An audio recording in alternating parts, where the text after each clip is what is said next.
आपको बताते हैं कि अरसा दराज से घर में मुलाजमत करने वाला मुलाजिम ही चोर बन गया। मालिक के 11 लाख रुपए चोरी करके हाफिजाबाद फरार हो गया। अपडेट कर रहे हैं आपको सियालकोट से, जहां पर थाना कैंट के इलाका अस्करी कॉलोनी में मुलाजमत करने वाला मुलाजिम मालिक के 11 लाख रुपए चोरी करके हाफिजाबाद फरार हो गया। इस पर बात करने के लिए SHO थाना कैंट मियां रज़ाक हमारे साथ मौजूद हैं। जी अपडेट कीजिएगा। जी बिल्कुल, ये जिशान नामी शहरी के घर में मुलाजमत रखा हुआ था, हाफिजाबाद करने वाला था। तो इसी वजह में 11.5 लाख की चोरी की और ये हाफिजाबाद भाग गया।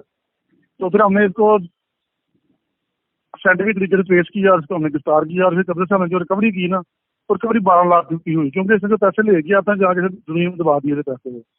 जो पैसे निकाले वो 12 लाख था। तो ये हमने मुद्दई को बताया कि ये पैसे आपके 50,000 जायद निकले। तो उसने बताया कि मेरे पहले ही 50,000 दराज में पड़ा हुआ था। इसका उसका एफआईआर में 11.5 लाख, लेकिन हमने उसको 12 लाख पूरा वापस किया है। तो ये जो इस तरह के मुलाजिम हैं उनके ऊपर निगरानी रखनी चाहिए घर वालों को, ताकि आइंदा इस तरह के वाक़यात ना हों। जी जरा बताइएगा कि मुकदमा दर्ज करने के कितनी देर बाद मुलजिम को गिरफ्तार कर लिया गया? तकरीबन 24 घंटे के अंदर हमने गिरफ्तार कर लिया था।